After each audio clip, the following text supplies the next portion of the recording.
Question number 18 में हमारे पास फंक्शन है f of x is equal to lambda times x square minus 2x अगर x less than equals to 0 है, और 4x प्लस 1 अगर x ग्रेटर देन 0 है। और इस क्वेश्चन में हमें लैम्डा का वैल्यू बताना है सच दैट ये function x is equal to 0 पर कंटिन्यूअस हो जाए। तो अगेन जैसा हमने अभी पिछले क्वेश्चन में देखा, सेम कॉन्सेप्ट है। तो अब अगर हम f ऑफ 0 माइनस, और हम देख सकते हैं f ऑफ 0 माइनस और f ऑफ 0 ये सेम चीज है,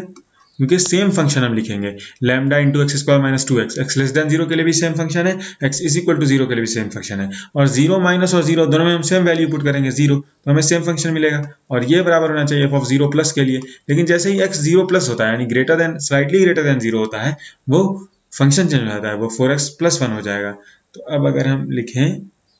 लैम्डा f ऑफ 0 माइनस, तो f ऑफ 0 माइनस और f ऑफ 0 ये f ऑफ 0 प्लस के बराबर है, या फिर ये दोनों सेम है, तो इस इक्वेशन को हम इस तरह भी लिख सकते हैं कि f ऑफ 0 ये f ऑफ 0 प्लस के बराबर होगा। तो ये फंक्शन कंटिन्यूअस हो जाएगा x इक्वल टू 0 पर। और इस कंडीशन को अगर हम यहाँ पर इक्वेशन में ट्रांसलेट करें f ऑफ 0 प्लस के, तो हम देख सकते हैं कि f of 0 lambda x square minus 2x के बराबर है, जहां पर हम x की वैल्यू 0 पुट करेंगे, और f ऑफ 0 प्लस जैसे ही x ग्रेटर देन 0 होता है तो फंक्शन 4x प्लस 1 है। अगेन x यहाँ पर हम स्लाइटली ग्रेटर देन 0 पुट करेंगे, जिसे हम अप्रोक्सीमेट कर सकते हैं 0 से, जो हमारा लिमिट निकालने का वे है, यानी राइट हैंड लिमिट हम इसी तरह निकालते हैं। तो अब अगर हम x की वैल्यू दोनों जगह 0 पुट करें, तो हम देख सकते हैं कि लैम्डा 0 माइनस 2 इंटू 0 ये बराबर हो जाएगा 4x, 0 है प्लस 1 के। और अब अगर हम देखें तो 0 माइनस 2 इंटू 0 0, तो लैम्डा इंटू 0 ये 4 इंटू 0 0 प्लस 1 के बराबर हो जाएगा। तो लैम्डा का वैल्यू हमें देख सकते हैं कि 1/0 के बराबर है, जो हम देख सकते हैं कि अनडिफाइंड है। तो ऐसा कोई भी लैम्डा रियल नंबर्स के सेट पर एग्जिस्ट नहीं करता है जिसके लिए ये फंक्शन x इक्वल टू 0 पर कंटिन्यूअस हो जाए। ये फंक्शन x इक्वल टू 0 पर हमेशा डिसकंटिन्यूअस होगा, और ऐसा लैम्डा अनडिफाइंड है, और अब हमें डिस्कस करना है continuity x is equal to 1 पर। तो x ग्रेटर देन 0 के लिए, x greater than 0 up to infinity, 0 to infinity एक ही फंक्शन है 4x प्लस 1, और हम जानते हैं वो पॉलिनोमियल फंक्शन है स्ट्रेट लाइन, तो हमेशा कंटिन्यूअस होगा। तो x इज इक्वल टू 1 भी उसी बीच में आ रहा है, तो एवरीवेयर कंटिन्यूअस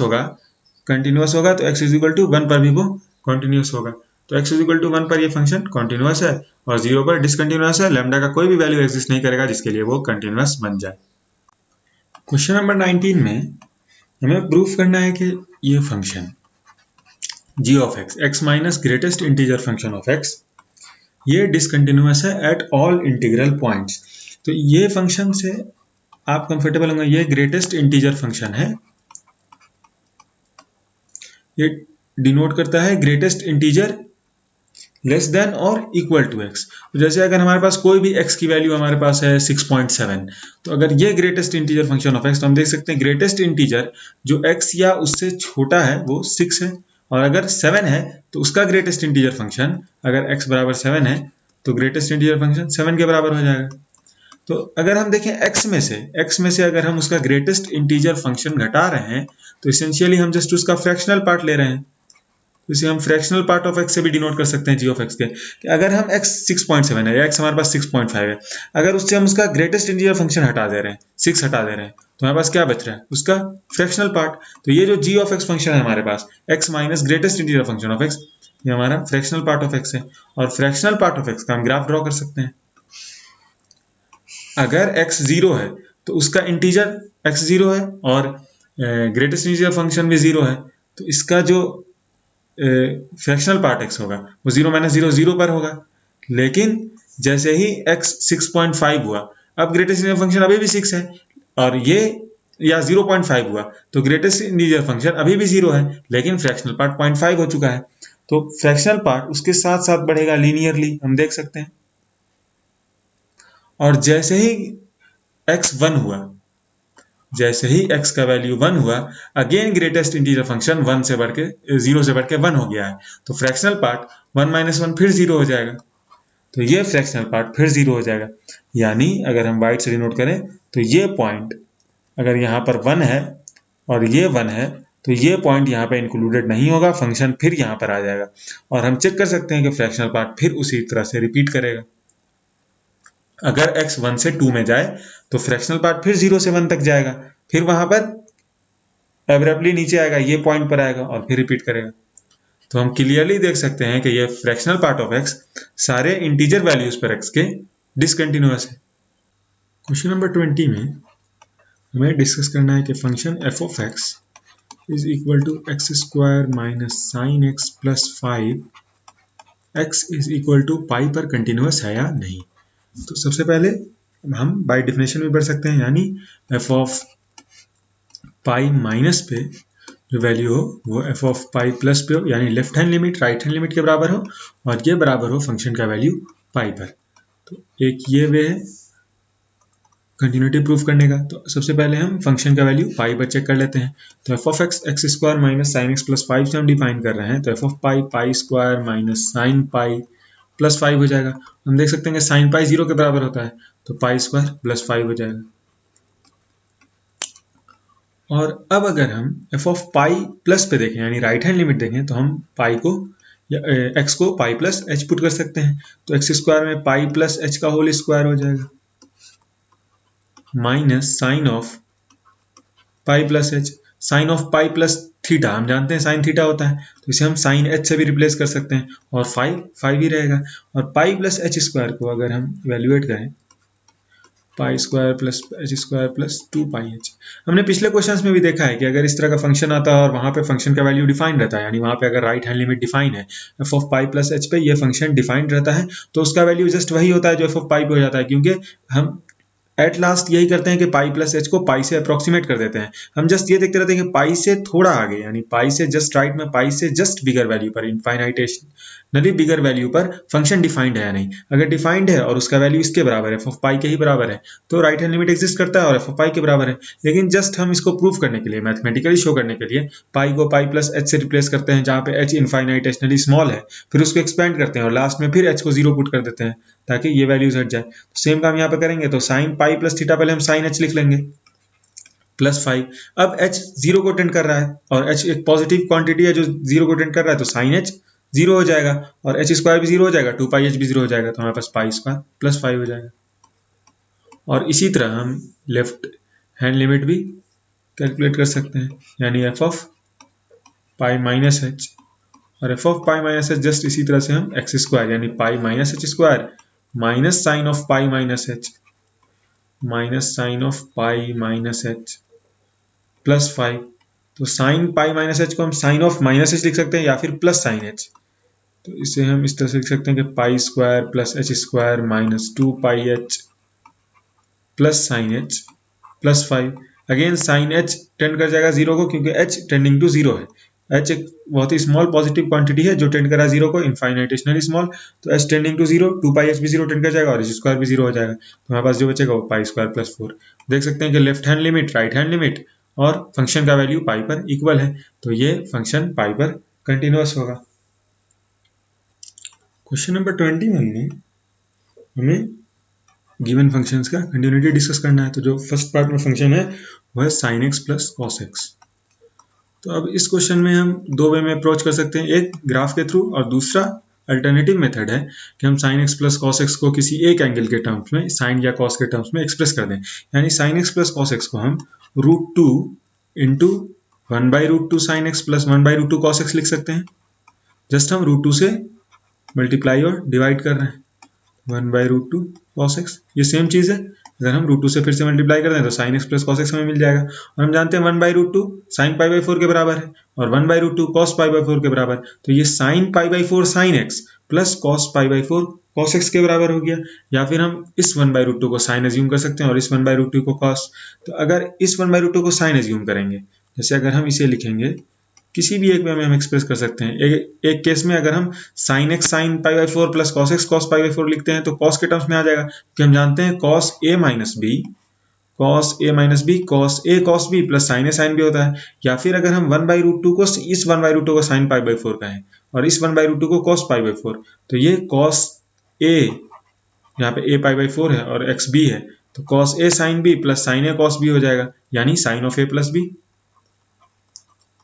तो किसी भी एक वे में हम cos या sin में एक्सप्रेस कर सकते हैं और उसके बाद उसकी कंटिन्यूटी चेक कर लेंगे। तो अगर हम उस तरह अप्रोच करें तो इसे लिख सकते हैं sin of x plus π/4।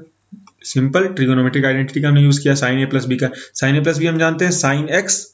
cos π/4 यानी 1/√2 प्लस cos x sin π/4 यानी 1/√2। तो सेम चीज है। तो अब √2 sin ऑफ x प्लस π/4 की हम कंटिन्यूटी चेक कर सकते हैं। तो किसी भी आर्बिट्रेरी पॉइंट a पर अगर ये कंटिन्यूअस है तो ये फंक्शन हमेशा कंटिन्यूअस होगा। तो हम एज्यूम कर लेते हैं कि x is equal to a, जहां पे a कोई भी आर्बिट्रेरी पॉइंट है बिलोंगिंग टू रियल नंबर।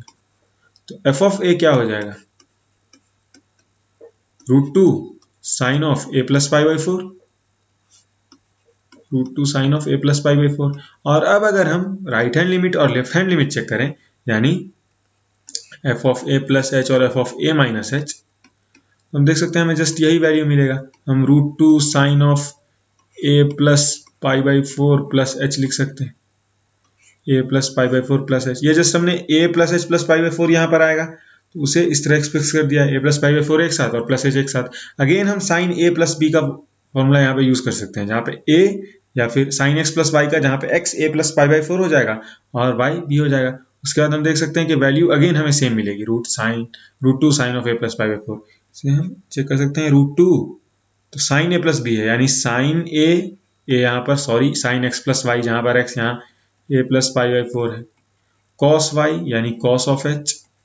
और h टेंडिंग टू 0 है, लिमिट h टेंड्स टू 0 है, यहाँ पे हमें h लास्ट में 0 पुट करना है। तो h अगर हम 0 पुट करते हैं तो cos 0, h positive 0, positive quantity है, तो cos 0 1 हो जाएगा। तो ये √2 sin a प्लस π/4 हमारे पास बच जाएगा, plus √2 cos of a plus π/4 sin of h, और h टेंड्स टू 0 है तो sin 0 हो जाएगा, यानी 0 इंटू दिस टर्म पूरा 0 हो जाएगा, और ये cos 0 1 हो जाएगा। तो हमारे पास जो टर्म बचेगा वो √2 sin ऑफ a प्लस π/4 है। देख सकते हैं ये फंक्शन का वैल्यू है a पर, किसी भी आर्बिट्रेरी पॉइंट पे a पर। और इसी तरह अगर हम लेफ्ट हैंड लिमिट इवेल्युएट करें तो अगेन वो भी √2 sin ऑफ a प्लस π/4 ही मिलेगा। हम इसी तरह प्रोसीड कर सकते हैं। तो ये फंक्शन कंटिन्यूअस हो जाएगा किसी भी आर्बिट्रेरी पॉइंट के लिए, यानी फंक्शन हमेशा कंटिन्यूअस है। और अब हम इस क्वेश्चन का सेकंड पार्ट देखते हैं। तो सेकंड पार्ट में जो फंक्शन हमारे पास है वो है sin x plus cos x था अभी, तो अब हमारे पास है sin x minus cos x। तो अगेन सेम अप्रोच हम यूज कर सकते हैं। यहाँ पर अगर हम √2 से मल्टीप्लाई करें 1/√2 तो हमें sin ऑफ x प्लस π/4 मिला था, यहाँ x माइनस π/4 मिलेगा, या फिर cos ऑफ x प्लस π/4 मिलेगा, क्योंकि cos हम देख सकते हैं sorry minus cos a cos b plus sin a sin b के फॉर्म में आ जाएगा, तो minus of cos a plus b हम लिख सकते हैं। या फिर इसे देखने का तरीका कि हम sin x और cos x का ग्राफ जानते हैं। sin x और cos x, तो अगर 0 से शुरू हो रहा है तो कुछ इस तरह से जाएगा ग्राफ, ये sin x हो गया, सॉरी ये नीचे तक भी -1 तक जाएगा, sin x का ग्राफ कुछ इस तरह से हो गया, साइनसोइडल ग्राफ। और अब अगर हम cos x का ग्राफ ड्रॉ करें तो cos x जस्ट यहाँ पर मैक्सिमा से शुरू होगा, जब ये मिनिमम पर है तो 0 पर आएगा, और फिर जब यहाँ पर है sin x 0 पर है तो cos x -1 पे जाएगा, 1 यहाँ पर है, सॉरी -1 कुछ यहाँ पर है, तो cos x कुछ इस तरह से जाएगा। फिर अगेन जब ये मैक्सिमा पर है तो cos x 0, तो इस तरह से हम ग्राफ ड्रॉ कर सकते हैं। और एक चीज जो ध्यान देना है यहाँ पर वो ये कि cos x और sin x दोनों ही, जब ये सॉरी ये ग्राफ थोड़ा इस साइड, खैर वो हमें देखना, हमें जस्ट ये ध्यान देना है कि cos x और sin x दोनों कंटिन्यूअस फंक्शन है, तो sin x minus cos x भी हमेशा कंटिन्यूअस होगा, क्योंकि किसी भी पॉइंट पर अगर हम वैल्यू लें तो हमें वहां पर sin की वैल्यू, sin ग्राफ की जो वैल्यू है माइनस cos ग्राफ की वैल्यू करना है। और किसी भी पॉइंट पर sin और cos दोनों अगर कंटिन्यूअस है, यानी दोनों एग्जिस्ट कर रहा है, कुछ भी वैल्यू हो, sin x की वैल्यू मान लेते सम कुछ भी हो, sin a और cos a किसी भी पॉइंट पर, तो sin a भी एग्जिस्ट कर रहा है किसी भी at arbitrary point a, f of a अगर हमें निकालना है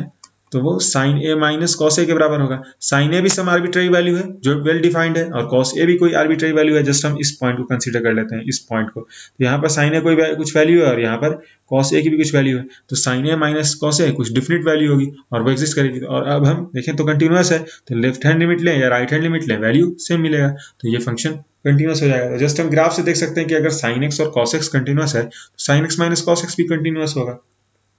और अब जो थर्ड पार्ट है इस क्वेश्चन में, उसमें बस फंक्शन है सी साइन एक्स कॉस एक्स, और साइन एक्स कॉस एक्स इसे हम एक्सप्रेस कर सकते हैं 1/2 into 2 sine x cos x. Just हमने 1/2 से मल्टीप्लाई और डिवाइड किया, और 2 साइन एक्स कॉस एक्स हम जानते हैं ट्रिगोनोमेट्री से कि ये साइन 2x के बराबर है।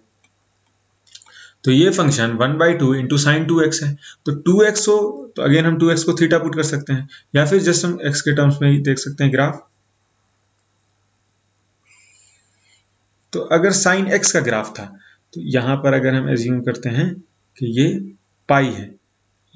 या फिर ये पाई/2 है और ये पाई है, ये पाई है, और इसी तरह ये 3π/2 और ये 2π और ये 2π है। तो साइन x का ग्राफ पाई तक कुछ, अगर हम इसे डॉटेड लाइन से शो करें, तो पाई/2 पे मैक्सिमा पे जाता था, फिर पाई पे मिनिमम, फिर 0 पे सॉरी, फिर -1 पे आता था 3π/2, फिर 2π में 0। अगर हम साइन x के बदले साइन 2x का ग्राफ ले रहे हैं, तो साइन अगर x की वैल्यू पाई है उसी वक्त ये साइन 2π हो जाएगा यानी 0, और x की वैल्यू जब पाई/2 है तभी ये साइन 2 इंटू पाई/2 यानी साइन पाई के वैल्यू पर होगा, 0 पर होगा। तो इसका मतलब यह है कि ये जस्ट 2 टाइम्स तेजी से कन्वर्ज करेगा। यानी अगर हम इसी सेम ग्राफ पर साइन 2x का ग्राफ ड्रॉ करते हैं, तो जब x की वैल्यू पाई/4 होगी, उसके बाद हम देख सकते हैं ये साइन 2 इंटू पाई/4 साइन पाई/2 1 के बराबर हो जाएगा। जस्ट पाई/4 पर ही ये 1 के बराबर हो जाएगा। अगर यहाँ पर 1 है तो ये ग्राफ जस्ट दुगनी तेजी से कन्वर्ज करेगा। कुछ इस तरह से हम इसे ड्रॉ कर सकते हैं। और ये साइन थीटा का ग्राफ है या साइन 2x का, तो ये जस्ट डिफरेंस इतना होगा कि ये दुगनी तेजी से कन्वर्ज करेगा। सॉरी, ये 3π/2 पे फिर 0 हो जाएगा क्योंकि वहां पे साइन 3π हो जाएगा इसका वैल्यू, और उसी तरह फिर 2π पे। तो अगर साइन x का ग्राफ, अगर साइन x का ग्राफ 1 होल साइकिल फुल कर रहा था 0 से 2π में, तो साइन 2x का ग्राफ 2 साइकिल फुल कर लेगा। देख सकते हैं कि साइन 2x का ग्राफ एवरीवेयर कंटिन्यूअस है, तो ये जो sine x cos x function है हमारे पास, sine x cos x function, वो भी एवरीवेयर कंटिन्यूअस होगा। क्वेश्चन नंबर 22 में हमें कंटिन्यूटी डिस्कस करना है कोसाइन, कोसेकेंट, सेकेंट और कोटेंजेंट फंक्शन का, यानी cos x का, cosec x की, sec x और cot x की, इन ट्रिगोनोमेट्रिक फंक्शंस की कंटिन्यूटी डिस्कस करना है। तो सबसे पहले हम cos x देखते हैं। तो cos x अगर हम ग्राफ ड्रॉ करके देखें, cos x का ग्राफ हम जानते हैं कि 2π के इंटरवल पर रिपीट होता है, और cos 0 1 के बराबर पीक वैल्यू पर, और उसके बाद 2π के इंटरवल पर रिपीट होता है। और इस ग्राफ में, इस कर्व में कहीं पर भी ब्रेक नहीं लगता है, यानी ये -∞ से ∞ तक एवरीवेयर कंटिन्यूअस होता है। तो cos x हर एक जगह कंटिन्यूअस हो जाएगा, उसका कोई भी एक भी पॉइंट ऑफ डिसकंटिन्यूटी नहीं होगा। या फिर हम इस तरह से भी देख सकते हैं कि limit x tends to a, cos of x हमेशा cos a के बराबर होगा, और ये लिमिट डिफाइंड होगा क्योंकि cos a का वैल्यू -1 से 1 में होगा, कभी भी अनडिफाइंड नहीं होगा, वेल डिफाइंड होगा। और f ऑफ a भी cos a के बराबर होगा। तो हम देख सकते हैं कि लेफ्ट लिमिट एग्जिस्ट करने का मतलब है कि राइट हैंड लिमिट और लेफ्ट हैंड लिमिट बराबर है। ये आप क्वेश्चन 11th में लिमिट्स में भी देख चुके होंगे। तो limit x tend to cos x cos a के बराबर है, यानी लेफ्ट हैंड लिमिट और राइट हैंड लिमिट दोनों cos a के बराबर है, और फंक्शन का वैल्यू भी a पर cos a के बराबर है। और या फिर हम ग्राफ से देख सकते हैं, ग्राफ एवरीवेयर कंटिन्यूअस होता है, कहीं पर भी ब्रेक नहीं लगता है, कोई भी point of discontinuity cos x as well as sin x में भी नहीं होता है। तो sin x और cos x हमेशा कंटिन्यूअस होता है। और अब अगर हम cosec x देखें, तो cosec x हम जानते हैं इनवर्स है sin x का, यानी 1/sin x है। तो sin x भी एवरीवेयर कंटिन्यूअस है, तो cos x भी हर जगह कंटिन्यूअस होगा except those points where sin x is equal to 0, क्योंकि sin x अगर -1 से 1 में कोई भी वैल्यू ले रहा है, साइन एक्स हर जगह कंटिन्यूअस है और -1 से 1 में कोई भी वैल्यू ले रहा है तो उस पॉइंट पर cosec x भी कंटिन्यूअस होगा। लेकिन अगर 0 ले रहा है, -1 से 1 में अगर 0 वैल्यू ले रहा है तो cosec x का वैल्यू 1/0 हो जाएगा जो अनडिफाइंड है और cosec x वहां पे डिसकंटिन्यूअस हो जाएगा। तो sin x अगर 0 है तो cosec x डिसकंटिन्यूअस है, यानी x is equal to n pi पर नॉट डिफाइंड है cosec x। तो cosec x is continuous at all points except x is equal to n pi। और अब sec x चेक करते हैं, तो sec x हम जानते हैं 1 by cos x है। तो अगेन cos x हर जगह पे कंटिन्यूअस है और हर जगह पे डिफिनिट वैल्यू ले रहा है तो sec x भी कंटिन्यूअस होगा। लेकिन अगर cos x 0 हो गया, cos x किसी भी पॉइंट पर 0 के बराबर है तो sec x अनडिफाइंड हो जाएगा। तो sec x अगर अनडिफाइंड हो गया तो वो कंटिन्यूअस वहां पर नहीं होगा, यानी sec x की सभी वैल्यूज के लिए कंटिन्यूअस होगा except x is equal to 2n+1 π/2, जहां पे हम जानते हैं कि cos x 0 के बराबर हो जाता है। और अब जो फोर्थ फंक्शन है cot x, तो cot x को भी हम cos x by sine x लिख सकते हैं और हम देख सकते हैं ये f of x by g of x के फॉर्म में। ये दोनों फॉर्म cos x भी और sec x को भी हम f of x by g of x assume कर सकते हैं, जहां पर f of x 1 के बराबर है और g of x साइन या cos x के बराबर है। तो साइन या फिर cos x के बराबर है, साइन है या फिर cos है। तो हम जैसा कि एक थ्योरम में देख चुके हैं कि अगर f of x by g of x के फॉर्म में है और f of x और g of x दोनों कंटिन्यूअस है, हम देख सकते हैं कि 1 भी कंटिन्यूअस फंक्शन है, कांस्टेंट फंक्शन है, कंटिन्यूअस है, और g of x भी कंटिन्यूअस है, साइन हो या cos दोनों कंटिन्यूअस होता है। तो सिर्फ उसी पॉइंट पे डिसकंटिन्यूटी होगी जहां पे gx 0 के बराबर हो जाए। सेम यहाँ अप्लाई कर देंगे, f of x हम देख सकते हैं cos x है, कंटिन्यूअस फंक्शन है, g of x sin of x है, ये भी कंटिन्यूअस फंक्शन है। तो ये एवरीवेयर कंटिन्यूअस होगा एक्सेप्ट जहां पर g of x 0 हो रहा है, यानी जहां पर sin of x 0 हो रहा है। तो अगेन ये भी cot x एवरीवेयर कंटिन्यूअस होगा except x is equal to n pi. Question number 23 में हमें ऑल पॉइंट्स ऑफ डिसकंटिन्यूटी बताना है f of x का, जहां पे f of x को हम इस तरह डिफाइन कर रहे हैं कि f of x sin x by x के बराबर है अगर x निगेटिव है, यानी अगर x लेस देन 0 है, और x प्लस 1 है अगर x greater than equals to 0 है। तो सबसे पहले हम इन दोनों फंक्शन को देख लेते हैं, यानी अगर x लेस देन 0 है तो function sin x by x है और ये f of x by g of x form का है, जैसा हमने अभी पिछले क्वेश्चन में डिस्कस किया। ये f of x by gx form का है जहां पर fx और gx दोनों कंटिन्यूअस है। Function y is equal to x भी हमेशा कंटिन्यूअस रहता है, ऑलवेज कंटिन्यूअस है, और y is equal to sin x भी कंटिन्यूअस है। तो f of x by g of x form का है जहां पे f of x और g of x दोनों कंटिन्यूअस है। तो ये सिर्फ उसी पॉइंट्स पे डिसकंटिन्यूअस होगा जहां पे g of x 0 के बराबर हो, यानी अगर g of x 0 के बराबर हो जाए तो f of x by g of x discontinuous हो जाएगा, और अगर 0 के बराबर नहीं है कहीं पर तो कंटिन्यूअस रहेगा, क्योंकि दोनों फंक्शन कंटिन्यूअस है तो न्यूमरेटर बाई डिनोमिनेटर जो फंक्शन है वो भी कंटिन्यूअस रहेगा। लेकिन g of x 0 के बराबर, यानी ये जो फंक्शन है x 0 के बराबर,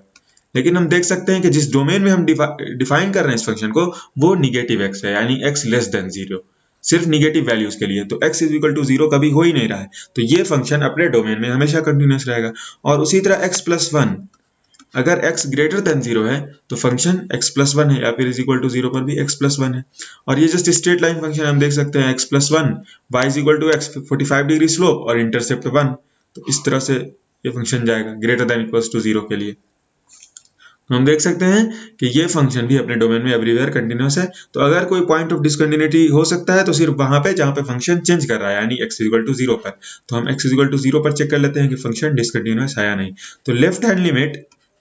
मतलब f of 0 माइनस, या फिर हम f of 0 माइनस h लिख सकते हैं। तो f of 0 माइनस h जैसे ही निगेटिव लेंगे, यानी x जस्ट लेस देन 0,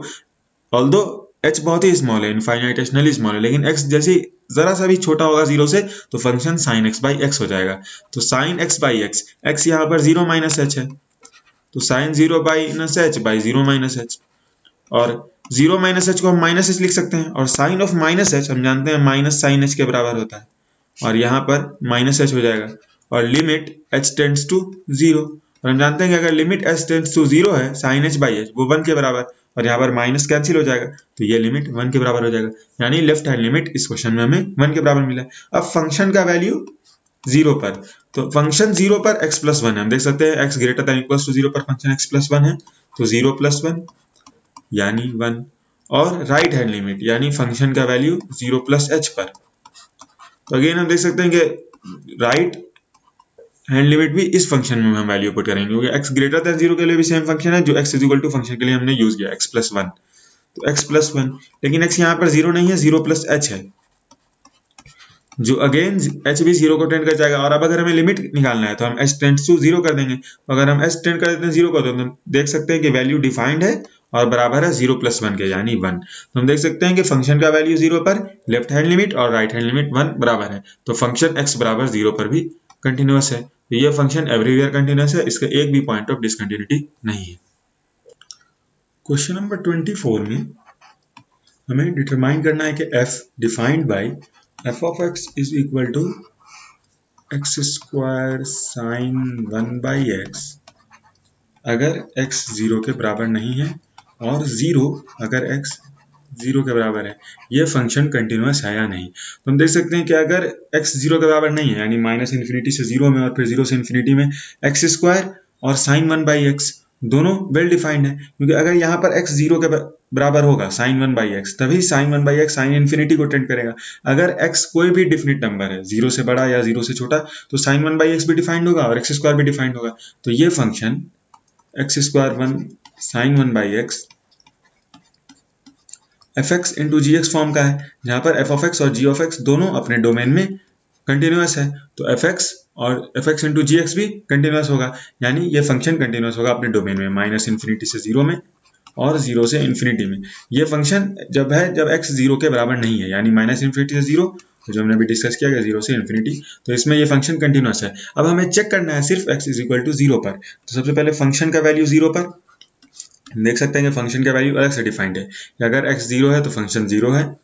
और अब लेफ्ट हैंड लिमिट यानी f फंक्शन का वैल्यू 0 माइनस या फिर 0 माइनस h हम लिख सकते हैं। तो f ऑफ 0 माइनस h अगर फंक्शन 0 के एग्जैक्ट 0 के इक्वल है, तभी फंक्शन का वैल्यू 0 है। 0 पर फंक्शन का वैल्यू 0 है, लेकिन अगर x 0 से हल्का सा भी छोटा है, अगर इनफाइनाइटेशनली भी छोटा या बड़ा है, अदर देन 0 है, तो function x square sine 1 by x हो जाता है। तो ये x square sine 1 by x हो जाएगा, जहां पर हम x का वैल्यू 0 माइनस एच पुट करेंगे। 0 माइनस एच हम देख सकते हैं माइनस एच है, तो माइनस एच एक्स में माइनस एच का square sine of 1 by minus h से हम लिख सकते हैं, और माइनस एच का स्क्वायर एच स्क्वायर, और sine of 1 by minus h यानी साइन ऑफ 1 बाई एच, और साइन ऑफ माइनस थीटा हम जानते हैं माइनस साइन थीटा के बराबर, तो इसे माइनस बाहर लिख देंगे। और अब इसका वैल्यू हमें निकालना है लिमिट h टेंड्स टू 0 पर, minus h square sine 1 by h का value limit h tends to 0। तो अगर h 0 को टेंड कर रहा है तो h स्क्वायर 0 हो जाएगा, तो माइनस 0 स्क्वायर या फिर 0 इंटू साइन ऑफ 1 बाई 0 या फिर साइन ऑफ इन्फिनिटी। तो ये साइन ऑफ इन्फिनिटी, साइन कितना भी बड़ा नंबर हो जाए, यानी साइन एक्स के साथ एक्स कितना भी बड़ा नंबर हो जाए, साइन इन्फिनिटी हमेशा -1 से 1 में ऑसिलेट करेगा, यानी कोई एक वैल्यू लेगा -1 से 1 के बीच में। साइन थीटा है, थीटा कितना भी, यहाँ पर इस बात का फील लेना होगा कि थीटा कितना भी बड़ा वैल्यू ले ले, लेकिन वो साइन थीटा है तो वो -1 से 1 के बीच में ही रहेगा। अगर हम इस तरह साइन एक्स का ग्राफ देखें तो ये एक्स हम कितना भी बड़े पॉजिटिव वैल्यू तक चले जाएं, साइन तो -1 से 1 के बीच में ही रहेगा। तो ये वैल्यू एक डिफिनिट वैल्यू है -1 से 1 के बीच में, और उसे हम मल्टीप्लाई कर रहे हैं 0 से, तो ये 0 हो जाएगा। इसी तरह जब हम राइट हैंड लिमिट निकालेंगे, जब f ऑफ 0 प्लस h निकालेंगे, तो ये H square sine 1 by H के बराबर हो जाएगा, आप चेक कर सकते हैं। और अगेन 0 इंटू साइन इन्फिनिटी के बराबर है, जो 0 हो जाएगा। हम देख सकते हैं कि फंक्शन का वैल्यू राइट हैंड लिमिट और लेफ्ट हैंड लिमिट दोनों या तीनों 0 के बराबर है, तो function x is equal to 0 पर भी कंटिन्यूअस है, इसमें एक भी पॉइंट ऑफ डिसकंटिन्यूटी नहीं है। क्वेश्चन नंबर 25 में हमें कंटिन्यूटी चेक करना है फंक्शन f का, जहां पर f को हम डिफाइन कर रहे हैं by f of x is equal to sine x minus cos x अगर x 0 के बराबर नहीं है, और -1 अगर x 0 के बराबर है। तो हमें जस्ट हम देख सकते हैं कि x इज इक्वल टू 0 के लिए फंक्शन -1 है, और अगर x 0 नहीं है, x कोई भी वैल्यू ले रहा है अदर देन 0, तो function sine x minus cos x है, यानी f of x minus g of x के फॉर्म में है, जहां पर एफ ऑफ एक्स और जी ऑफ एक्स दोनों कंटिन्यूअस है। साइन एक्स भी कंटिन्यूअस फंक्शन है, हम पहले चेक कर चुके हैं, और कॉस एक्स भी कंटिन्यूअस फंक्शन है। तो ये फंक्शन अपने डोमेन में एवरीवेयर कंटिन्यूअस होगा, यानी माइनस इन्फिनिटी से जीरो और जीरो से इन्फिनिटी में एवरीवेयर कंटिन्यूअस होगा। अब हमें चेक करना है सिर्फ x is equal to zero पर। तो x is equal to zero पर ये फंक्शन कंटिन्यूअस होगा अगर limit x tends to zero f of x f of zero के बराबर हो। और एफ ऑफ जीरो यहाँ पर क्वेश्चन में या फंक्शन में अलग से डिफाइंड है, फंक्शन के डेफिनेशन में है कि एफ ऑफ जीरो -1 के बराबर है। अब limit x tends to zero, अब अगर x एग्जैक्टली जीरो नहीं है, limit x tends to zero, zero plus है या फिर जीरो माइनस है, तो फंक्शन -1 नहीं होगा, sine x minus cos x है। भले ही x exactly zero tending to zero यानी इनफाइनाइटेशनली बिगर या स्मॉलर देन जीरो है, लेकिन एग्जैक्टली जीरो नहीं है, तो function x is equal to zero पे जो -1 है वो नहीं होगा, क्योंकि ये फंक्शन एग्जैक्टली जीरो के लिए सिर्फ -1 हो रहा है। अगर जीरो से थोड़ा सा भी बड़ा या छोटा है फंक्शन तो साइन एक्स का वैल्यू तो sine x minus cos x होगा। तो हमें कैलकुलेट करना है limit x tends to zero f of x sine x minus cos x. तो x का वैल्यू अगर हम h पुट करें या फिर प्लस h या माइनस h, तो हम राइट हैंड लिमिट और लेफ्ट हैंड लिमिट इवैल्यूएट कर पाएंगे। और दोनों ही केस में हम देख सकते हैं कि यहाँ पर साइन h आएगा या फिर साइन ऑफ माइनस h या फिर माइनस साइन h। फिर यहाँ पर हम जस्ट अभी h के लिए इवैल्यूएट करते हैं, यानी हम राइट हैंड लिमिट इवैल्यूएट कर रहे हैं। तो sine h minus cos h और h टेंडिंग टू जीरो है, तो साइन h जीरो हो जाएगा और cos h tending to zero यानी कॉस जीरो 1 हो जाएगा, तो -1 है। उसी तरह हम लेफ्ट हैंड लिमिट भी इवैल्यूएट कर सकते हैं। Left hand limit sine of minus h हो जाएगा और minus cos of minus h, और cos of minus h cos of h के बराबर, क्योंकि हम जानते हैं कॉस ऑफ माइनस थीटा भी कॉस थीटा के बराबर होता है, तो हम उसे कॉस h ही लिख सकते हैं। और अगेन ये माइनस साइन h हो या साइन h हो, ये जीरो ही हो रहा है, तो जीरो माइनस जीरो कोई फर्क नहीं पड़ता, यहाँ पे -1 हो जाएगा कॉस जीरो, तो -0 -1 अगेन -1। देख सकते हैं कि limit x tends to zero f of x exist कर रहा है, क्योंकि राइट हैंड लिमिट और लेफ्ट हैंड लिमिट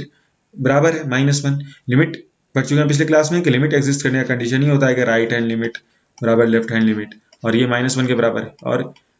यही फंक्शन का वैल्यू एफ ऑफ जीरो के बराबर है। तो ये फंक्शन जीरो पर भी कंटिन्यूअस है, x is equal to zero पर भी कंटिन्यूअस है, कोई भी पॉइंट ऑफ डिसकंटिन्यूटी नहीं है। क्वेश्चन नंबर 26 में हमारे पास एक फंक्शन है f, जिसे हम डिफाइन कर रहे हैं f of x is equal to k cos x divided by pi minus 2x, अगर x पाई बाई 2 के इक्वल नहीं है, x not equals to pi by 2, और ये फंक्शन 3 के बराबर है, सॉरी पाई बाई 2, और ये फंक्शन 3 के बराबर है अगर x पाई बाई 2 है। और अब हमें वैल्यू ऑफ k बताना है सच दैट ये फंक्शन कंटिन्यूअस हो जाए पाई बाई 2 पर। तो अगर फंक्शन कंटिन्यूअस होना है किसी भी इंडिकेटेड पॉइंट पर, जैसे पाई बाई 2 यहाँ पर है, तो हम जानते हैं जैसे इसका एक कंडीशन है कि limit x tends to pi by 2 f of x ये बराबर हो जाए एफ ऑफ पाई बाई 2 के, और फंक्शन का वैल्यू पाई बाई 2 पर, यहाँ पर हम जिस तरह से फंक्शन डिफाइन कर रहे हैं उसी में इंक्लूडेड है कि फंक्शन का value exactly x is equal to pi by 2 पर 3 है, तो एफ ऑफ पाई बाई 2 3 है। तो limit x tends to pi by 2 f of x, और अब अगर x एग्जैक्टली पाई बाई 2 नहीं है, x not equals to pi by 2, अगर slightly less than pi by 2 या slightly greater than pi by 2 है, तो फंक्शन का वैल्यू 3 ना होकर के ये है। देख सकते हैं कि ये just 3x is equal to pi by 2 पर, एग्जैक्टली पाई बाई 2 पर। अगर पाई बाई 2 को टेंड कर रहा है फंक्शन, तो अब function k cos x divided by pi minus 2x है, k cos x divided by pi minus 2x। और कंटिन्यूटी के लिए ये लिमिट का वैल्यू अभी हमने देखा है, limit x tends to pi by 2 f of x f of pi by 2 के बराबर होना चाहिए, और एफ ऑफ पाई बाई 2 3 है, तो ये लिमिट 3 के बराबर होना चाहिए। तो ये लिमिट अगर 3 के बराबर है तभी फंक्शन कंटिन्यूअस होगा। तो अब अगर फंक्शन कंटिन्यूअस होगा तो अब हम ये लिमिट डिराइव कर सकते हैं। तो ये लिमिट हम देख सकते हैं कि 0/0 फॉर्म में, cos of pi by 2 divided by pi minus 2 into pi by 2, हम देख सकते हैं 0/0 फॉर्म में। तो हम यहाँ पर एल हॉस्पिटल रूल यूज कर सकते हैं जो आपने क्लास 11th में सीखा था। तो एल हॉस्पिटल रूल है कि अगर function limit f of x by g of x के फॉर्म में है, जो 0/0 फॉर्म में है, तो ये limit x tends to pi by 2 या जो भी limit x tends to f of x by g of x f dash x by g dash x के बराबर होगा। हम न्यूमरेटर और डिनोमिनेटर को अलग अलग डिफरेंशिएट करेंगे और फिर लिमिट इवैल्यूएट कर लेंगे। तो अगर हम k cos x को डिफरेंशिएट करते हैं तो हमें मिल जाएगा minus k sin x,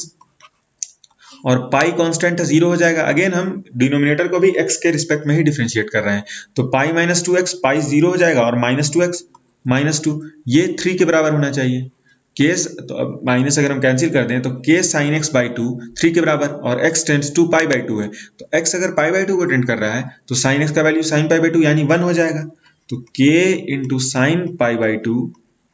is equal to 3 into 2, या फिर k into 1 is equal to 6। तो k का वैल्यू हमें यहां से मिल गया 6 के बराबर। क्वेश्चन नंबर 27 में बस फंक्शन f डिफाइन कर रहे हैं हम by f of x is equal to k x square अगर x less than equals to 2 है, और 3 अगर x ग्रेटर देन 2 है। और क्वेश्चन में दिया हुआ है कि हमें चेक करना है कि k का वैल्यू क्या होगा अगर function x is equal to 2 पर कंटिन्यूअस है, या फिर हमें इवेल्युएट करना है k का वैल्यू अगर function x is equal to 2 पर कंटिन्यूअस हो रहा है। तो अगर function x is equal to 2 पर कंटिन्यूअस है तो इसका मतलब limit x tends to 2 f of x ये बराबर हो जाएगा f ऑफ 2 के। और जैसा पिछले क्वेश्चन में राइट हैंड लिमिट और लेफ्ट हैंड लिमिट इवेल्युएट करने के लिए सेम फंक्शन था k cos x by pi minus 2x, लेकिन यहाँ पर अलग अलग फंक्शन है। हम देख सकते हैं कि x जैसे ही स्लाइटली लेस देन 2 हो रहा है फंक्शन k x स्क्वायर है, लेकिन अगर x ग्रेटर देन 2 है तो फंक्शन 3 है। तो f ऑफ 2 हम देख सकते हैं अगेन लेस देन और इज इक्वल टू के लिए सेम फंक्शन है के एक्स स्क्वायर, तो f ऑफ 2 के एक्स स्क्वायर के बराबर है, और x 2 है तो x स्क्वायर 2 स्क्वायर हम लिख सकते हैं 4 के बराबर हो जाएगा। तो f ऑफ 2 यहाँ पर 4k है। और अब अगर हम लेफ्ट हैंड लिमिट इवेल्युएट करें यानी f ऑफ 2 माइनस h, तो अगेन ये x लेस देन 2 के लिए जो फंक्शन है x स्लाइटली लेस देन 2 तो फंक्शन के एक्स स्क्वायर है, तो k इंटू एक्स यहाँ पर 2 माइनस एच का स्क्वायर है। तो k और 2 माइनस एच के स्क्वायर को अगर हम यहाँ पर लिखें a माइनस बी का होल स्क्वायर, तो a स्क्वायर यानी 2 का square 4 plus h square minus 2 into 2h यानी माइनस 4h। और अगेन हम देख सकते हैं कि h टेंड्स टू 0 है तो h स्क्वायर और 4h 0 हो जाएगा, तो हमें 4k ही मिलेगा। तो यहाँ से हमें कोई इक्वेशन नहीं मिला, यहाँ से जस्ट हमें f ऑफ 2 भी 4k मिला, लेफ्ट हैंड लिमिट भी 4k मिला, तो दोनों इक्वल है। अब हमें वेरीफाई करना है कि राइट हैंड लिमिट 4k के बराबर हो, और अगर right hand limit f of 2 plus h हम देखते हैं यानी फंक्शन राइट हैंड फंक्शन का वैल्यू अगर वो 2 से x स्लाइटली बिगर है 2 से, तो हम देख सकते हैं x जैसे ही लेस देन इक्वल्स 2 है तो k एक्स स्क्वायर है, लेकिन ग्रेटर देन 2 हो रहा है जैसे ही 2 से हल्का से यहाँ पर अगर 2 है 2 नॉट इंक्लूडेड, लेकिन 2 से जैसे ही स्लाइटली बिगर हो रहा है इनफाइनाइटेशनली बिगर हो रहा है तो फंक्शन का वैल्यू के एक्स स्क्वायर से चेंज करके 3 हो जा रहा है। और अब अगर फंक्शन कंटिन्यूअस होना है तो left hand limit right hand limit और फंक्शन का वैल्यू इक्वल होना चाहिए। लेफ्ट हैंड लिमिट और फंक्शन का वैल्यू हम देख सकते हैं ऐसा ही इक्वल है 4k, ये बराबर होना चाहिए राइट हैंड लिमिट के 3k, तो हमें k का वैल्यू मिल जाएगा 3/4। क्वेश्चन नंबर 28 में हम फंक्शन f डिफाइन कर रहे हैं by f of x is equal to k x plus 1 अगर x less than equals to pi है, और cos x अगर x ग्रेटर देन पाई है। और फिर हमें k का वैल्यू बताना है अगर function x is equal to pi पर कंटिन्यूअस है। तो अगर function x is equal to pi पर कंटिन्यूअस है तो देख सकते हैं जो f of pi minus h होगा वो f of pi plus h के बराबर होगा, left hand limit right hand limit के बराबर, और ये बराबर होगा फंक्शन का वैल्यू एट पाई। यहाँ पर h टेंडिंग टू 0 है, जिसे हम बाद में अप्रोक्सीमेट करने के लिए h का वैल्यू 0 पुट करेंगे, लेकिन पहले सिंप्लीफाई करने के बाद जो हम करते हैं लिमिट इवैल्यूएट करने में। तो सबसे पहले हम f ऑफ पाई चेक कर लेते हैं कि फंक्शन का वैल्यू पाई पर क्या है। तो फंक्शन का वैल्यू पाई पर हम देख सकते हैं x is equal to pi के लिए, x लेस देन के पाई के लिए भी और less than is equal to pi के लिए ये फंक्शन है के एक्स प्लस 1, तो के एक्स प्लस 1 और x यहाँ पर पाई है तो के पाई प्लस 1 हो जाएगा। और अब अगर f of pi minus H देखें तो हम देख सकते हैं कि सेम फंक्शन है कि x लेस देन पाई के लिए भी और इज इक्वल टू पाई के लिए भी सेम फंक्शन है के एक्स प्लस 1। तो अब अगर हम पाई से इनफाइनाइटेशनली स्मॉलर वैल्यू के लिए भी देख रहे हैं तो k into pi minus h x ही लिखेंगे, के पाई माइनस एच प्लस 1, और ये भी हम देख सकते हैं के पाई प्लस 1 माइनस के एच के बराबर होगा, और h टेंडिंग टू 0 है, h इनफाइनाइटेशनली स्मॉल पॉजिटिव क्वांटिटी है यानी एकदम टेंडिंग टू 0 होता है। अप्रोक्सीमेट करने के लिए हम h को 0 पुट कर सकते हैं, तो अब अगर h 0 हो गया तो ये के एच टर्म 0 हो जाएगा, हमारे पास के पाई प्लस 1 बचेगा। हम देख सकते हैं कि लेफ्ट हैंड लिमिट और फंक्शन का वैल्यू पाई पर इक्वल है, लेकिन राइट हैंड लिमिट के लिए फंक्शन ही चेंज हो रहा है, फंक्शन cos x हो जा रहा है। तो पाई प्लस एच के लिए लिख सकते हैं cos ऑफ x, क्योंकि हम देख सकते हैं x ग्रेटर देन पाई के लिए फंक्शन cos x है, तो पाई प्लस एच के लिए फंक्शन cos x हो जाएगा और x यहाँ पर पाई प्लस एच। और हम जानते हैं कि cos of pi plus H minus cos h के बराबर होता है, क्योंकि हम ट्रिगोनोमेट्री में भी डिस्कस कर चुके हैं कि इस लाइन के अबाउट प्लस माइनस हो रहा है पाई के अबाउट, तो इस लाइन के अबाउट फंक्शन चेंज नहीं होता है, कॉस कॉस ही रहता है। अगर इस लाइन के अबाउट हो तो कॉस साइन बन जाता है, हम पहले देख चुके हैं। और कॉस पाई प्लस एच इस क्वाड्रेंट में आएगा कॉस एच, और इस क्वाड्रेंट में थर्ड क्वाड्रेंट में कॉस निगेटिव होता है, तो ये माइनस कॉस एच हो जाएगा। या फिर जस्ट आप आइडेंटिटी भी याद कर सकते हैं, cos of pi plus h is equal to minus cos h, और एच टेंडिंग टू जीरो है, positive h tending to zero, तो कॉस एच कॉस जीरो यानी 1 हो जाएगा, तो ये क्वांटिटी -1 हो जाएगी। अब राइट हैंड लिमिट और फंक्शन का वैल्यू या फिर लेफ्ट हैंड लिमिट और फंक्शन का वैल्यू तो सेम है ही, हम देख सकते हैं के पाई प्लस 1 है, ये बराबर होना चाहिए राइट हैंड लिमिट के यानी -1 के। तो हम देख सकते हैं कि के पाई बराबर हो जाएगा -1 यानी -2 के, और के का वैल्यू हो जाएगा -2 बाई पाई, क्वेश्चन नंबर 29 में फंक्शन f हम डिफाइन कर रहे हैं by f of x is equal to kx plus 1 अगर x less than equals to 5 है, और 3x माइनस 5 अगर x ग्रेटर देन 5 है, और x इज इक्वल टू 5 पर हमें चेक करना है कि k का क्या वैल्यू होगा अगर x इज इक्वल टू 5 पर ये फंक्शन कंटिन्यूअस हो रहा है। तो फंक्शन कंटिन्यूअस होने का हम क्राइटेरिया जानते हैं, और पहले भी काफ़ी क्वेश्चंस अभी इस तरह कर चुके हैं जस्ट पहले, कि जो f ऑफ 5 माइनस एच है ये बराबर हो जाएगा f ऑफ 5 के, फंक्शन का वैल्यू एट 5, और ये बराबर हो जाएगा f ऑफ 5 प्लस एच के। और हम देख सकते हैं कि f ऑफ 5 या फिर फंक्शन का वैल्यू एट 5 x और लेस देन 5 माइनस एच के लिए, तो जस्ट लेस देन के लिए भी और इज इक्वल टू 5 के लिए भी सेम फंक्शन है के एक्स प्लस 1, तो इसे अब हम दो बार नहीं लिखेंगे, जैसे हम पिछले क्वेश्चन में भी देख चुके हैं कि हम 5 के बदले 5 माइनस एच पुट करते हैं इस फंक्शन में, लेकिन फिर h 0 को टेंड कर जाता है, तो हम यहाँ पर सेम फंक्शन ही रहने देंगे, यानी जस्ट के एक्स प्लस 1 इस दोनों को एक बार ही लिखेंगे। तो हम देख सकते हैं के एक्स प्लस 1 अगर x की वैल्यू 5 है तो ये k इंटू 5 यानी 5k प्लस 1 हो जाएगा, और ये बराबर होना चाहिए f ऑफ 5 प्लस एच के, यानी फंक्शन का वैल्यू अगर x जस्ट ग्रेटर देन 5 है। तो हम देख सकते हैं कि अगर फंक्शन जस्ट ग्रेटर देन 5 हो रहा है, यानी x ग्रेटर देन 5 के लिए फंक्शन 3x माइनस 5 है, और यहाँ पर x का वैल्यू 5 प्लस एच है, तो 3x -5, तो अब 3 इंटू 5 प्लस एच को हम लिख सकते हैं 15 प्लस 3h -5,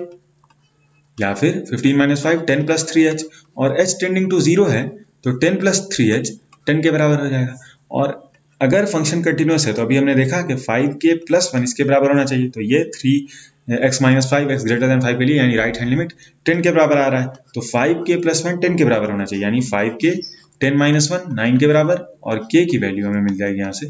9/5 के बराबर। क्वेश्चन नंबर 30 में एक फंक्शन है f, उसे हम डिफाइन कर रहे हैं by f of x is equal to 5 अगर x less than equals to 2 है, ax प्लस b अगर x 2 से 10 के बीच में है, और 21 अगर x greater than equals to 10 है, और हमें a और b का वैल्यू बताना है अगर ये फंक्शन कंटिन्यूअस है। तो हम देख सकते हैं ये फंक्शन x लेस देन 2 के लिए एक कांस्टेंट फंक्शन है 5, इस तरह से हम ड्रॉ कर सकते हैं 5, तो लेस देन 2 के लिए तो वो ऑलवेज कंटिन्यूअस होगा, हम देख सकते हैं ये फंक्शन कंटिन्यूअस होगा क्योंकि कांस्टेंट फंक्शन है। और फिर 2 के बाद एक स्ट्रेट लाइन फंक्शन है ax प्लस b, कोई भी फंक्शन x प्लस b है, और फिर 10 के बाद 21 है एक कांस्टेंट, दूसरा कांस्टेंट फंक्शन,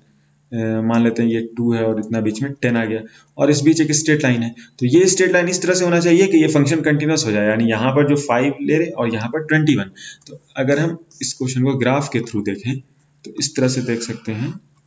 कि ax प्लस b एक स्ट्रेट लाइन है, और यहाँ पर हम एज्यूम कर लेते हैं कि x 2 है और यहाँ पर x 10 है, और y हम एज्यूम कर लेते हैं ये वैल्यू y की 5 हो गई, और यहाँ कहीं पर 21 है। तो हम देख सकते हैं कि x less than equals to 2 के लिए f ऑफ x 5 के बराबर है। तो इस क्वेश्चन में हम ग्राफ के थ्रू अप्रोच कर रहे हैं ताकि चीज हम क्लियरली देख सकें। तो x माइनस इन्फिनिटी से लेकर 2 तक फंक्शन 5 के बराबर है विथ 2 इंक्लूडेड, और फिर x ग्रेटर देन 10 के लिए विथ 10 इंक्लूडेड फंक्शन 21 के बराबर है अप टू इन्फिनिटी। तो ये फंक्शन ग्रेटर देन 10 के लिए 21 के बराबर है up to infinity, again constant function है। तो ये जो फंक्शन है ax प्लस b हम देख सकते हैं कि स्ट्रेट लाइन फंक्शन है, तो ये अगर इस फंक्शन को f ऑफ x को कंटिन्यूअस करना है तो 2 से 10 के बीच में ये फंक्शन इस दोनों पॉइंट को ज्वाइन करना चाहिए। अगर इस दोनों पॉइंट को ज्वाइन कर रहा है, मतलब अगर इस स्ट्रेट लाइन यहाँ से शुरू हो रहा है और फिर कहीं और यहाँ पर अगर एंड कर जा रहा है 10 पे, अगेन फंक्शन कंटिन्यूअस नहीं होगा, यहाँ पे डिसकंटिन्यूटी आ जाएगी। तो अगर ये फंक्शन कंटिन्यूअस होना है तो फंक्शन इस दोनों पॉइंट को ज्वाइन करना चाहिए, यानी 21 को और 5 को। तो इसका मतलब कि ये जो ax प्लस बी ये फंक्शन है, ये 2 पर, इसे हम एफ ऑफ एक्स अभी देख चुके हैं तो हम इसे g से डिनोट कर देते हैं ताकि कंफ्यूजन ना हो। तो ये फंक्शन ax प्लस बी को अगर हम g से डिनोट करते हैं, यानी g of x ax plus b है, तो इस फंक्शन का वैल्यू अगर हम लिमिट पुट करें, right hand limit, left hand limit, और वो फंक्शन का वैल्यू 2 पर और 10 पर, अगेन तो हमें सेम इक्वेशन मिलेगा। यहाँ पर जस्ट हम ग्राफ के थ्रू देख रहे हैं, इंट्यूशन के थ्रू, कि अगर ये फंक्शन कंटिन्यूअस होना चाहिए तो 2 पर इसका वैल्यू 5 होना चाहिए, तभी ये फंक्शन इसको, और 10 पर 21, तभी ये स्ट्रेट लाइन इन दोनों पॉइंट को ज्वाइन कर पाएगा। इसका मतलब g ऑफ 2 5 होना चाहिए और g ऑफ 10 21। अगर ये दोनों कंडीशन सेटिस्फाई होगा तभी 5 और 21 इस दोनों पॉइंट को ये ज्वाइन कर पाएगा और डिसकंटिन्यूटी नहीं आएगी इस फंक्शन में, ये फंक्शन कंटिन्यूअस होगा। तो अब जस्ट हम ax प्लस बी को सॉल्व कर देंगे, और x 2 है यहाँ पर, तो 2a प्लस बी 5 के बराबर, और जब x 10 है तो 21, यानी 10a प्लस बी 21 के बराबर। तो हमारे पास दो इक्वेशन है, दो वेरिएबल है, हम आसानी से सॉल्व कर सकते हैं। अगर हम जस्ट इस दोनों इक्वेशन को माइनस कर दें तो 8a 16 के बराबर, यानी a का वैल्यू हमें मिल जाएगा 2, और अगर a का वैल्यू 2 हम किसी भी एक इक्वेशन में डालें तो हमें b का वैल्यू मिल जाएगा 1, यानी a 2 के बराबर हो और b 1 के बराबर, तभी ये फंक्शन कंटिन्यूअस होगा एवरीवेयर। क्वेश्चन नंबर 31 में हमारे पास एक फंक्शन है f, जिसे हम डिफाइन कर रहे हैं by f of x is equal to cos of x square. तो अब अगर हम दो फंक्शन एज्यूम करें, जैसे g ऑफ x हम एज्यूम कर लेते हैं कि एक फंक्शन है cos x और दूसरा फंक्शन hx, जो फंक्शन है एक्स स्क्वायर। तो हम जानते हैं कि ये दोनों ही फंक्शन cos x और x स्क्वायर, हम काफी क्वेश्चन ऐसा कर चुके हैं जिससे हमें पता है कि cos x और x स्क्वायर रियल नंबर्स के सेट पर कंटिन्यूअस होता है, एवरीवेयर कंटिन्यूअस होता है, इसमें कहीं भी डिसकंटिन्यूटी नहीं आती है। तो अब अगर हम ये कंपोजिट फंक्शन लिखें g ऑफ hx, तो g ऑफ hx हम जानते हैं जस्ट ये g ऑफ hx है, यानी जहां पर gx हो रहा है वहां पर x के बदले hx आ जाएगा, और hx हम जानते हैं x स्क्वायर है, तो यहाँ पर cos x के बदले cos ऑफ hx हो जाएगा, और hx x स्क्वायर के बराबर है तो ये cos ऑफ x स्क्वायर हो गया। तो हमारे पास जो फंक्शन था f ऑफ x, हम देख सकते हैं कि ये composite function g of hx के बराबर है, जहां पर gx और hx दोनों ही कंटिन्यूअस है। तो अब जब ये फंक्शन g ऑफ x और h ऑफ x दोनों कंटिन्यूअस है, तो हम जानते हैं कि कंपोजिट फंक्शन, कोई भी composite function g of hx, कोई भी composite function g of hx continuous होता है अगर gx और hx दोनों उस डोमेन में कंटिन्यूअस है। तो ये फंक्शन f ऑफ x देख सकते हैं, ये g ऑफ x के बराबर है, जहां पे gx और hx दोनों कंटिन्यूअस है, तो ये function cos of x square continuous हो जाएगा।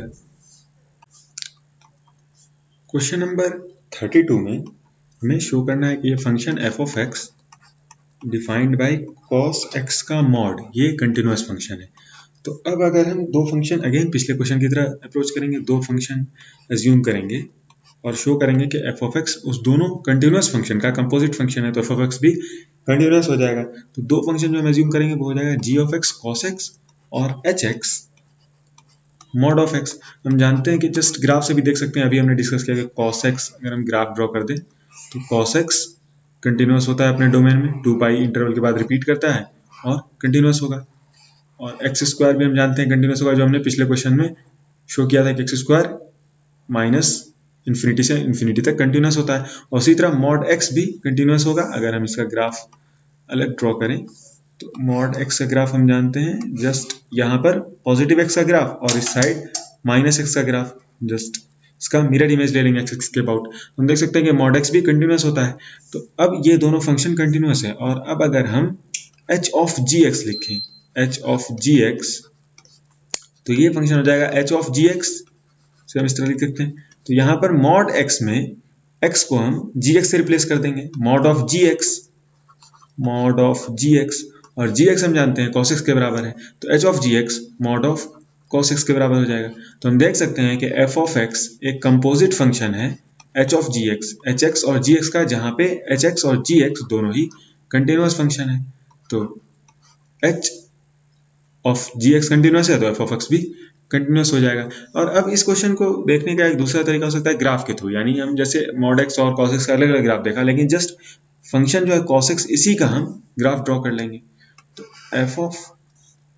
cos x पहले हम cos x का ग्राफ ड्रॉ कर लेते हैं और उसके बाद cos x के मॉड का ग्राफ ड्रॉ करते हैं। तो cos x अगर हम जस्ट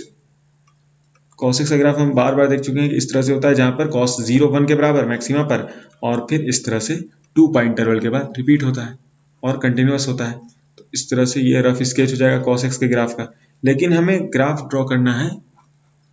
cos x के मॉड का, यानी cos x जो वैल्यू आएगा f ऑफ x वो हमेशा पॉजिटिव वैल्यू होगा, वो कभी भी निगेटिव वैल्यू नहीं होगा। तो cos x किसी भी फंक्शन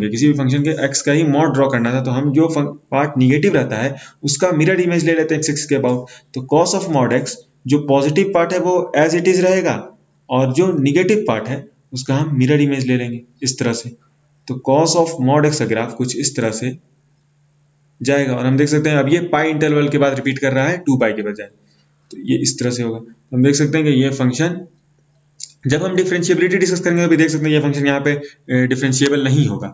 cos x डिफरेंशिएबल होता है, cos x का मॉड नहीं होगा, लेकिन उससे भी मतलब नहीं। हम देख सकते हैं कंटिन्यूअस है, कहीं पर भी ब्रेक नहीं लग रहा है फंक्शन में, कहीं भी डिसकंटिन्यूटी नहीं आ रही है। तो ये ग्राफ के थ्रू भी हम देख सकते हैं, अगर आप cos x के मॉड का ग्राफ ड्रॉ कर सकते हैं कि फंक्शन कंटिन्यूअस है। नहीं तो कंपोजिट फंक्शन के थ्योरम के थ्रू भी कि एक कंपोजिट फंक्शन कंटिन्यूअस होता है अगर जो कंपोनेंट फंक्शन है उससे जिससे वो मिलकर बन रहा है एच एक्स और जी एक्स वो कंटिन्यूअस है अपने डोमेन में। क्वेश्चन नंबर 33 में हमें प्रूफ करना है कि फंक्शन एफ ऑफ एक्स, या फिर जस्ट एक फंक्शन है जिसे हम डिफाइन नहीं कर रहे किसी एक नाम से, जस्ट साइन मॉड एक्स, ये कंटिन्यूअस फंक्शन है, हमें शो करना है। अगेन अगर हम दो फंक्शन यहाँ पे एज्यूम करें, एक फंक्शन एफ ऑफ एक्स बराबर साइन एक्स और दूसरा फंक्शन जी ऑफ एक्स बराबर मॉड एक्स, और हम बार बार डिस्कस कर चुके हैं कि साइन एक्स और मॉड एक्स दोनों अपने डोमेन में या पूरे रियल नंबर के सेट पर कंटिन्यूअस होता है, एवरीवेयर कंटिन्यूअस होता है। तो अब अगर हम एफ ऑफ जी एक्स लिखें, f of g x composite function f of g x, तो ये क्या हो जाएगा साइन ऑफ जी एक्स, क्योंकि एफ एक्स साइन एक्स है तो यहाँ पर एक्स को हम जी एक्स से रिप्लेस करेंगे और जी एक्स मॉड एक्स के बराबर है, तो साइन जी एक्स, या फिर हम यहाँ पर लिख सकते हैं एक बार क्लियरली शो करने के लिए कि f of g x sine of g x हो जाएगा, क्योंकि f of x sine x के बराबर है और जी एक्स हम देखे हैं कि एज्यूम किए कि मॉड एक्स के बराबर है, तो जी एक्स मॉड एक्स हो जाएगा, तो साइन मॉड एक्स। और हम देख सकते हैं कि एफ एक्स और जी एक्स दोनों कंटिन्यूअस है, तो by composite functions theorem f of g x भी कंटिन्यूअस होगा, तो साइन ऑफ मॉड एक्स भी कंटिन्यूअस होगा। क्वेश्चन नंबर 34 में हमें पॉइंट्स ऑफ डिसकंटिन्यूटी खोजना है फंक्शन f का, जिसे हम डिफाइन कर रहे हैं by f of x is equal to mod x minus mod of x plus 1। तो इसे हम लिख सकते हैं f x is equal to g x minus h x, f x is equal to g x minus h x, जहाँ पे जी x mod x के बराबर है और H x mod of x plus 1 के बराबर है। और हम बार बार डिस्कस कर चुके हैं कि मॉड एक्स और मॉड एक्स प्लस 1 ये अगेन कंटिन्यूअस फंक्शन है अपने डोमेन में, या फिर हम जैसे इसका ग्राफ शो करके भी दिखा सकते हैं कि मॉड एक्स एक्स अगर 0 है तो कुछ इस तरह से जाएगा इन्फिनिटी तक, माइनस इन्फिनिटी से इन्फिनिटी, और मॉड ऑफ एक्स प्लस 1 का नेचर जस्ट सेम होगा, वो जस्ट एक यूनिट इस साइड शिफ्टेड होगा। Mod of x plus 1 sorry x minus minus 1 है तो एक साइड इस साइड शिफ्टेड होगा, यानी अगर हम इसे माइनस 1 एज्यूम करें तो ये अगर हम माइनस 1 एज्यूम करते हैं तो ये ग्राफ कुछ थोड़ा कुछ ग्राफ इस तरह से होगा, और ये भी एवरीवेयर कंटिन्यूअस होगा। तो फंक्शन एफ ऑफ एक्स दो फंक्शंस का डिफरेंस है, जो दोनों फंक्शन एवरीवेयर कंटिन्यूअस है। तो जी एक्स और एच एक्स हम चेक किया कि और जानते भी हैं कि मॉड एक्स और mod x plus 1 absolute function का ग्राफ है, तो ये हर जगह कंटिन्यूअस होगा, तो इस वजह से एफ ऑफ एक्स भी हर जगह कंटिन्यूअस होगा, इसमें एक भी पॉइंट ऑफ डिसकंटिन्यूटी नहीं होगा।